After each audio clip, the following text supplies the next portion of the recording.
Welcome to Igniting Change, the podcast where we explore innovation, industry trends, and how tech for good is solving the world's biggest challenges. Let's get into it. Neal, thank you so much for joining us. Welcome to Igniting Change. Did you want to introduce yourself? So tell us who you are and where you're coming from. Sure. Puff, thanks for having me.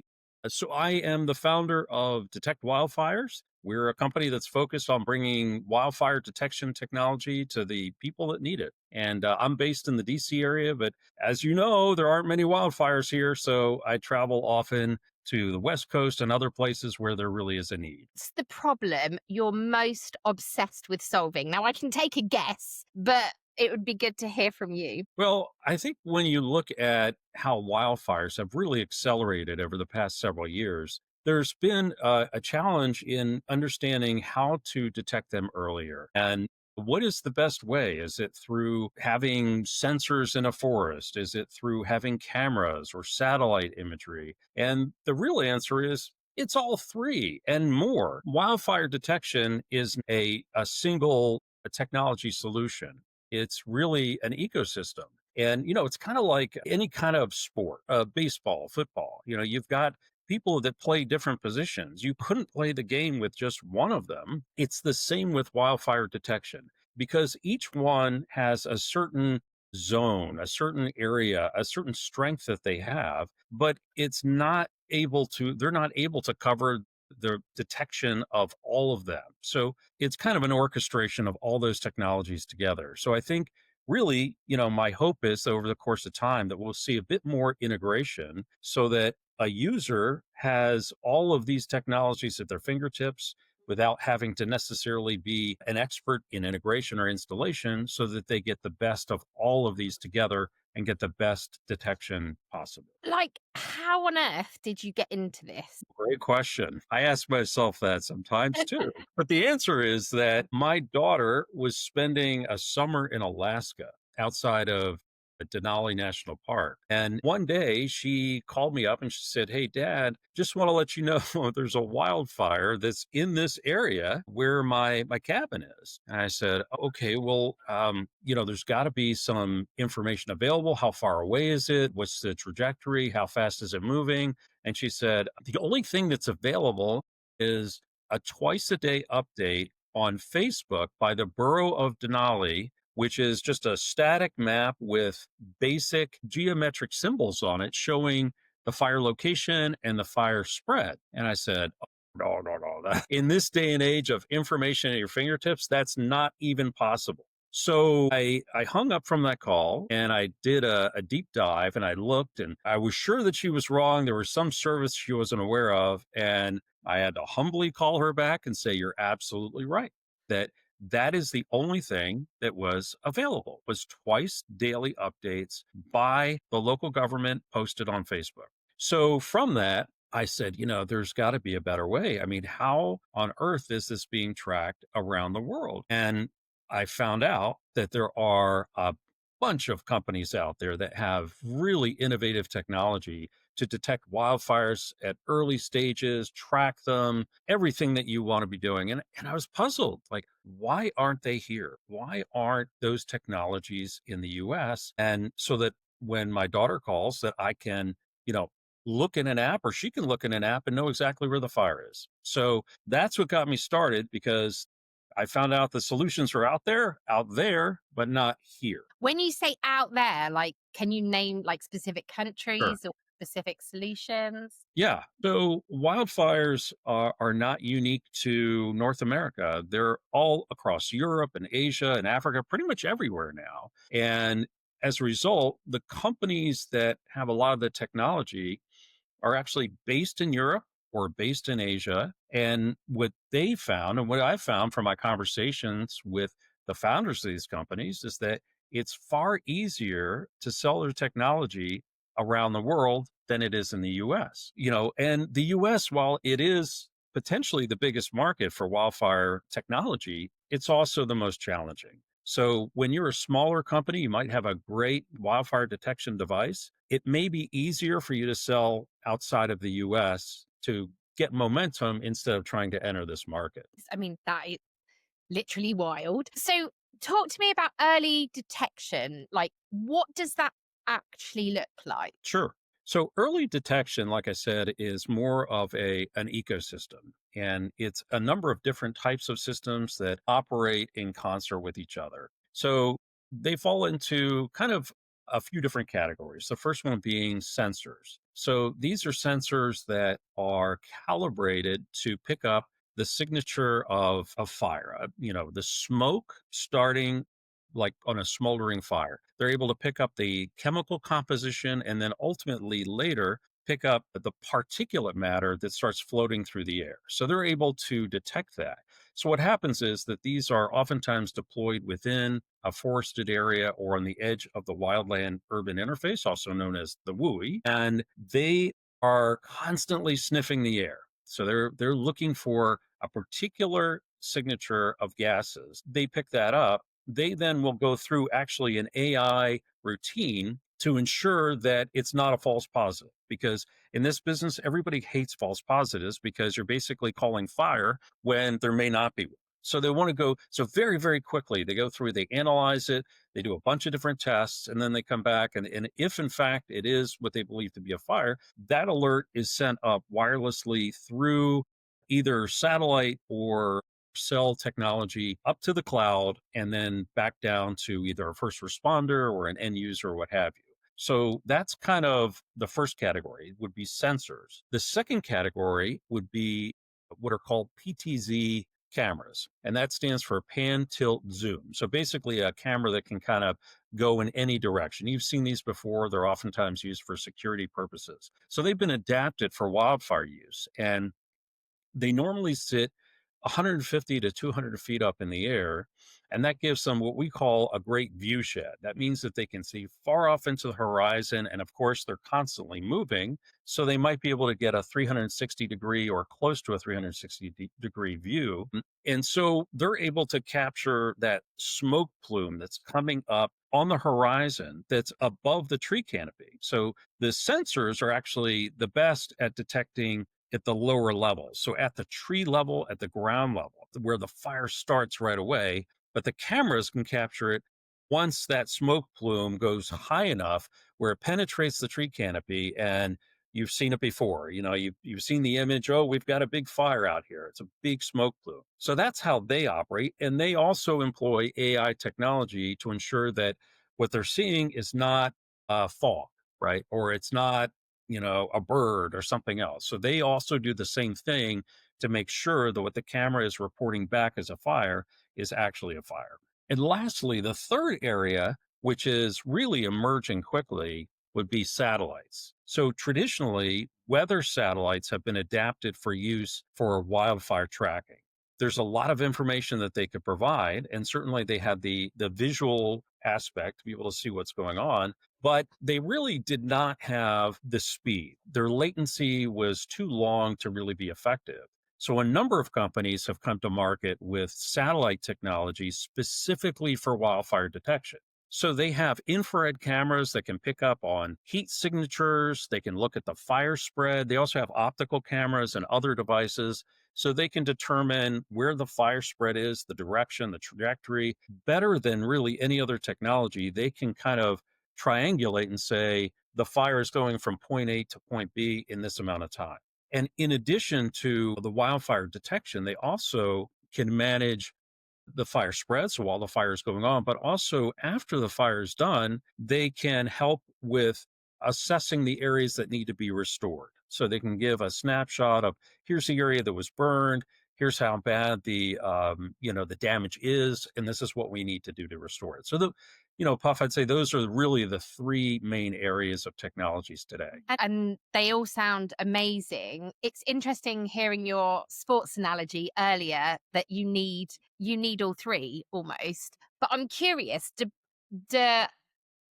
like organizations, governments, like do they actually employ all three, or do they lean on one more than the other? I don't know. It really depends. I would say in the US, cameras have been the primary detection modality, and cameras have their place. I mean, there's over 1,000 cameras in the greater kind of California area, and they definitely serve a purpose. So cameras have been, I'd say, the primary technology, but now I think governments, local, municipal, what have you, are seeing the benefit of employing other technologies because a camera can only capture the fire after that smoke plume has gotten high enough. Well, in order for it to get high enough, that means you've got some fire spread, right? You get a problem. That fire is moving.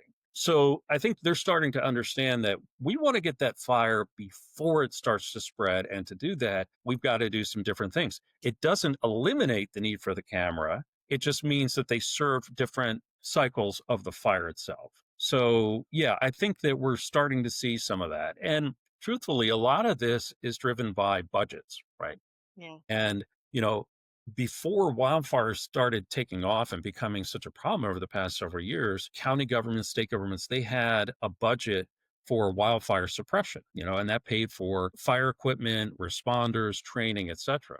But now you've got this problem where you need to do early detection and you can't take money away from that budget, but somehow you need to find the money to do this as well. And so some of that is starting to be driven by insurance conversations as well. Interesting, because I imagine there's also a preparedness piece, like an education and preparedness piece as well, because these wildfires are, you could argue, affecting more people globally now than ever before. Yes. And so right now, there's an interesting movement with the insurance companies, both at the homeowners level and at the kind of property and casualty level for businesses, where in California and parts of Colorado, other Western states, insurance companies are not writing policies in certain areas that are very wildfire prone. And if they are, they're requiring certain actions by the homeowners, removal of vegetation, implementation of certain devices. It could be early detection, it could be sprinklers, that kind of thing. And ultimately, that's where a lot of the change will come because the insurance companies are going to say, in order for us to write this policy, you need to do the following. And when that happens, then there'll be a much broader implementation of all this. Fair. And is that, I don't know if you're going to be able to answer this, but is that reflective of what we're seeing happen in Europe as well? Or is that just specific to the US? So in Europe, so I think the difference between the US and Europe is that in the US, oftentimes you'll have a piece of land that might be privately owned that borders a piece that's owned by the federal government, that then another piece of it is bordered by the state government. And so it becomes really challenging. I've seen this before where it's like, hey, we want to implement this on 500 acres. Okay, well, part of that is federal government land, part of it is federal land, part of it is county land. And, you're in a position where you then have to negotiate between all of these landowners to get access, to get rights, to make sure there's no liability there.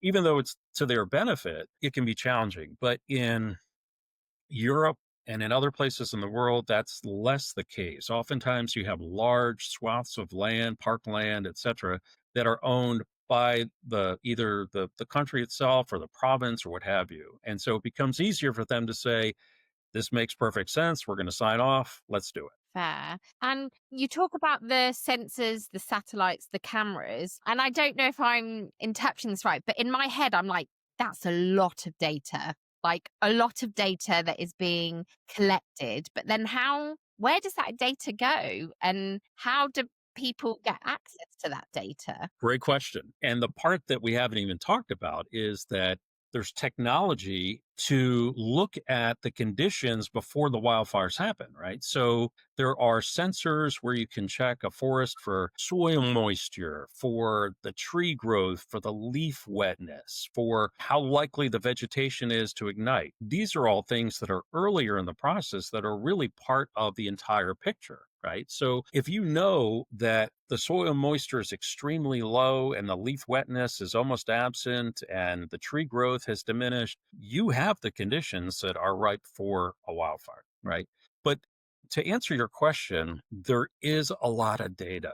And the data can be overwhelming. And sometimes, like, sensors can capture ambient information like humidity, temperature, etc. And you then put the burden on the user to be able to kind of interpret that information and say, oh, well, the humidity's low and the temperature's high. That's not the way that we typically work, right? We have an app that tells us everything. We have AI that says, hey, you got a problem, right? So more and more, we're not there yet, but we're getting to a point where AI is going to take all that information together and say, you got a problem. Here's what you need to do with it.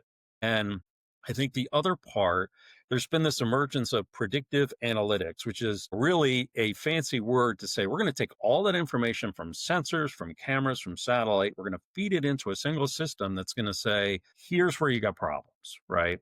And so this is a really big area of growth is that anytime you're talking about environmental data, but you might be talking to somebody who has no clue, right? They just like, my job is to prevent risk. I don't know anything about tree moisture. So you have to somehow take all that information and translate it into information that anybody can act on and understand. And that's the challenge.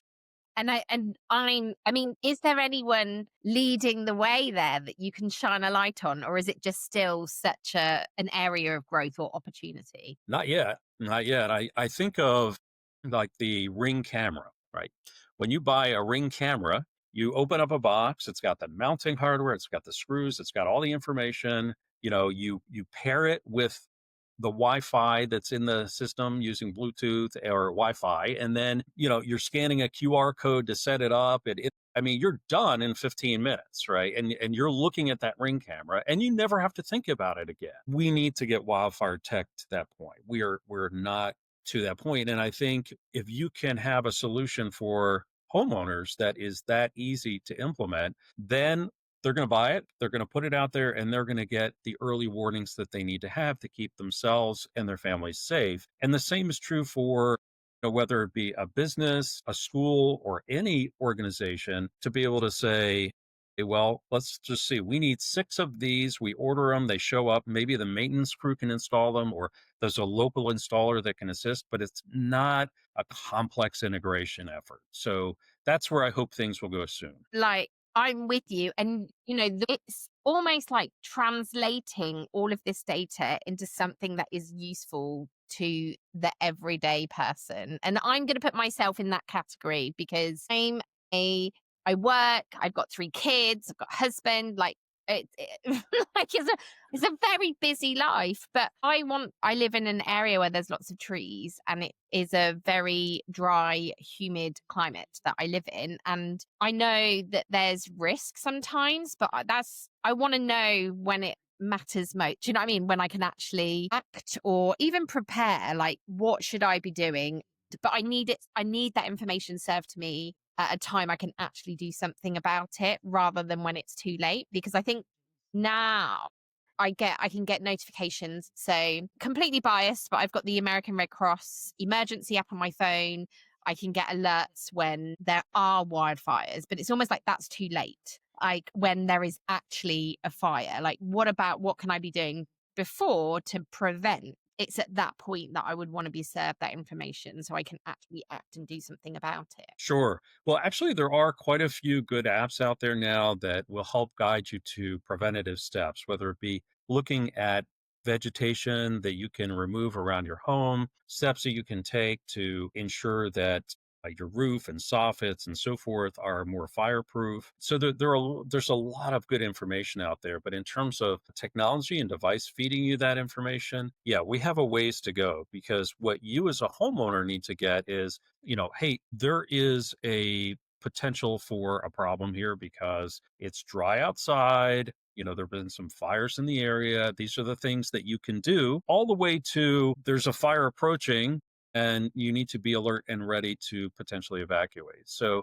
I think in this day and age, we have so many apps, we have so much information coming in. I mean, you look at how many emails you get and how many alerts. It has to penetrate, right? It has to be something that is easy to understand and meaningful that you can act on quickly, or you're going to pay no attention to it. And that is one of the problems with a lot of these apps is that people get alerts like, you got to pay attention to this, and they don't because it's not actionable. So that's the real challenge is to, do it at an earlier phase where people can take action, but do it in a way that they're on board with. Yeah, it makes complete sense. So there are more wildfires than ever, right now. Are we seeing investment increase in this space, or are we just seeing budgets being stretched more because there's more stuff we need to do? What's your experience? So on the investment side, I think, part of the challenge is that a lot of these devices are more hardware based. And when you're hardware based, it becomes more challenging they're not as profitable, let's say, as a software application, that's a software as a service kind of a model. So, they are really trying to get investment to be able to enhance their devices and get them to the market, but, the market, of course, always says, well, show me, show me where there are customers that are using it now and that will continue to buy it. And I think they're struggling also with the idea of how do we integrate a software component so we have a predictable stream of revenue. We don't want to just sell a device and then that's the end of it, right? We want to be able to get a stream of revenue. And then I would say on the software side, that's much easier to get investments, much easier to get to market with that. So that's on the investment side. I'd say on the customer side, again, it's back to the idea that originally budgets were only for suppression, Mm. and now we have to have detection as well. So, and I think, it can be a challenge, if you go to a first responder and say, hey, we got all these great devices we can put out there, and be like, well, but we still have fire engines here and personnel that we need to maintain. And you sticking a sensor out there isn't going to change that. Right. So there's that inherent conflict. But I think more and more, as you're looking at billions and billions of dollars in damages, communities are saying, how do we ensure that this doesn't happen again? And I think that making technology that's easy to deploy, that's cost effective, is really the answer. And the last component, of course, is the insurance companies who will get to a point where they say, you want a policy? No problem. You got to put this technology in place or we're not writing the policy. And that's where the rubber hits the road, because then, whether it be a community or a homeowner, whoever it is, they're like, okay, well, we have no choice at this point. In the US and perhaps elsewhere, there's this a conundrum of an ounce of prevention, a pound of cure, and there's always money for fire suppression. We got to put out the fires, so we got to put money there. But when it comes to the prevention side, it's a harder sell. It's like, well, but we may or may not have a wildfire. If we put that money in there and we don't get a wildfire, we get no payback.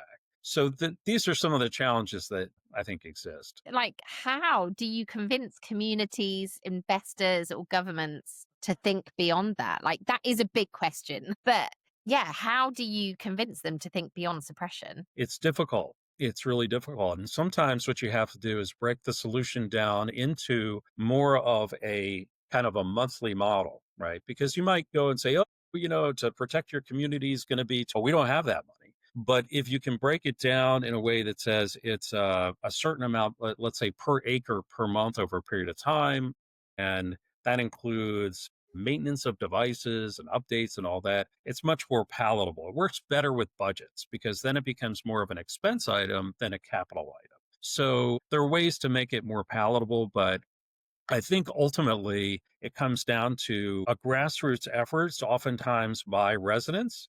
They go to county council meetings and they demand change. Because there's only so much they can do as a homeowner, and so they demand change with whether it be a county or state saying, listen, we need you to invest and put cameras or sensors, whatever it is out there to protect this community. And even now, homeowners associations are protecting their perimeter because they're getting a lot of pushback from their residents. The residents are on their own to put their own device in, but it's really the HOA that's responsible for protecting all of those surrounding areas. So I think it's starting to filter down a bit, but we still have a ways to go. I will tell you that the interest and the willingness to invest is much better than it was a year ago. And I think in another year, there'll be much better adoption. Which is amazing. So I feel like we're on the Yeah, right path, but there's still quite a lot of work to be done here in this space. definitely.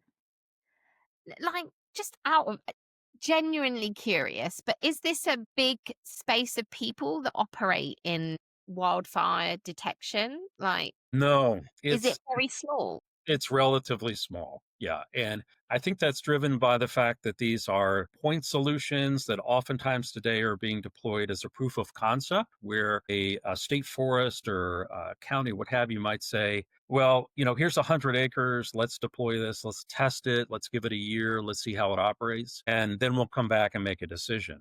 And a lot of times these efforts have been funded by grants.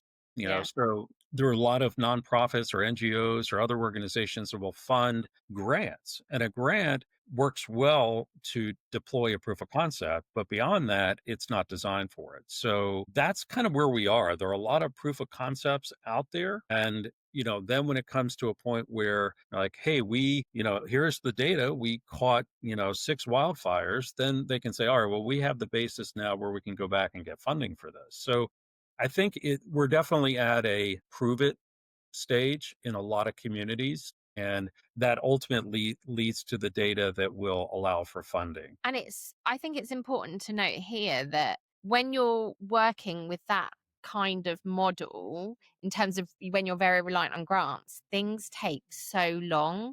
Like this takes a lot of time. I know we work with a lot of not for profits, we work with a lot of academics as well.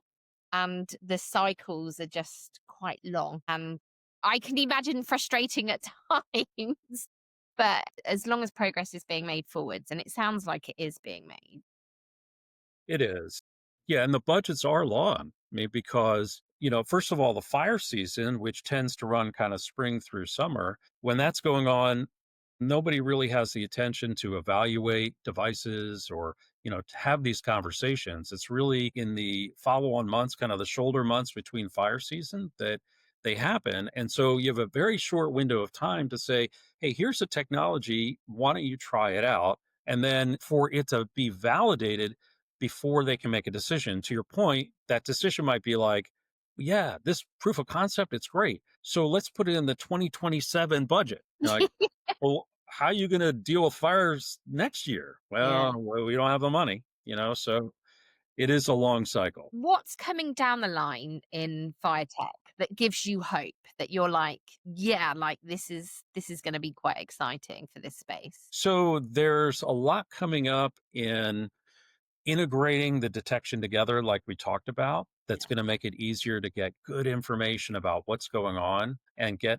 people in a position or businesses in a position to act quickly. There's more as the satellites mature, we'll be able to get much more information that's going to be helpful. Also, satellites can do more about vegetation and be able to evaluate where there may be some issues with dry vegetation that could be a problem.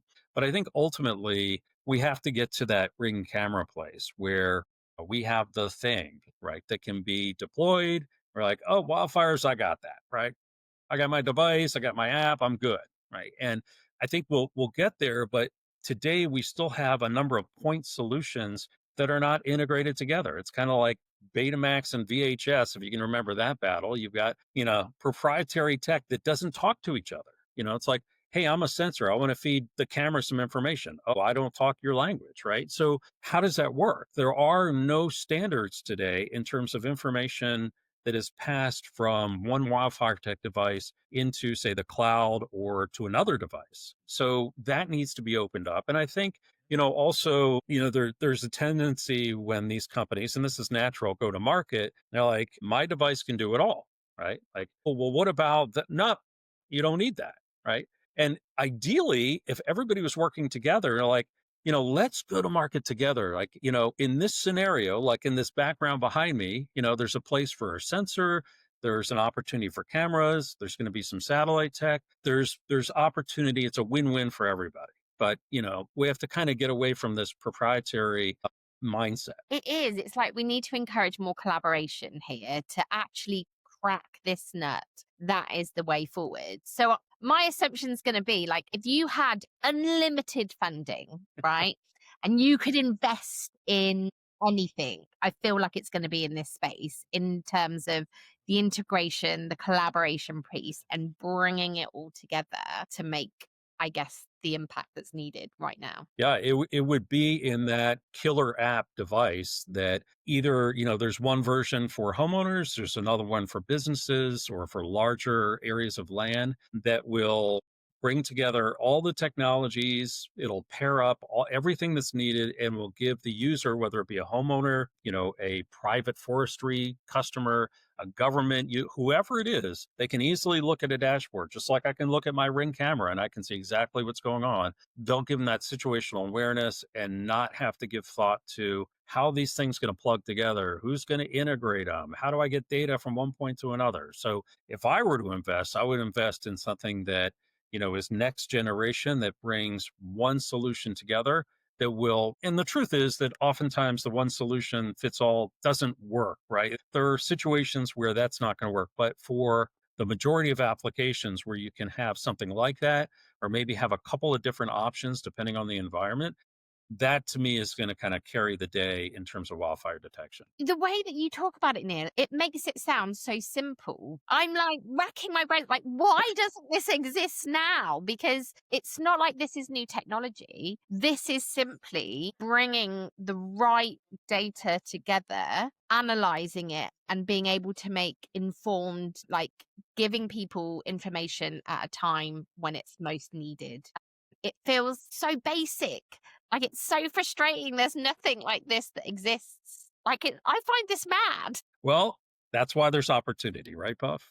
Yeah, absolutely. Absolutely. And I mean, I appreciate I'm going off script here, but Neal, are you just focused in the US? Because you talked about some of the solutions in Europe, but is there anyone particularly leading the way in this space, like any particular country right now, or any particular solution that you're like, this is going to grow and evolve? So I'm primarily focused on North America. So I Yeah. spent a lot of time in Canada as well. In fact, I was recently in Nova Scotia and they had, right before I went up there, they had a complete ban on hiking. So there are hundreds of trails. And I had this trip booked and he said, you can't hike. And the reason is that the statistic that's used in the US is somewhere north of 80%. Typically, it's closer to 90% of wildfires are human caused. Now, that can be intentional or unintentional, right? It could be somebody who doesn't put out their campfire in the middle of the woods. It could be a construction worker who accidentally has a spark come from a piece of equipment they're using, and that starts a fire. Somewhere around 85, 90% of fires are human caused.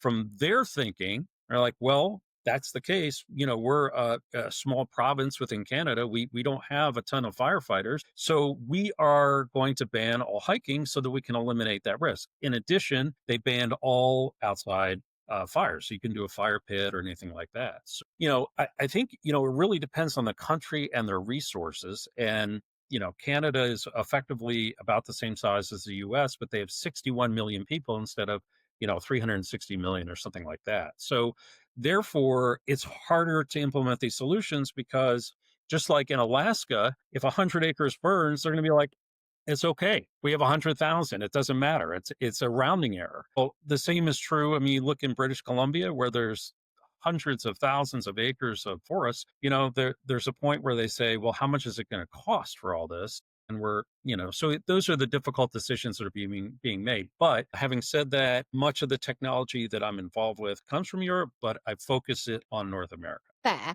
And for anyone listening to this podcast right now, if they wanted to learn more about this space or reach out to you, Neal, what's the best way of reaching out to you? Well, detectwildfires.com or Neal, Neal at detectwildfires.com would be the best way. And, happy to answer any questions, talk about the technology. This is my space. I love to talk about it. So, if you want to reach out and kick some things around, I'm more than happy to do that. Amazing.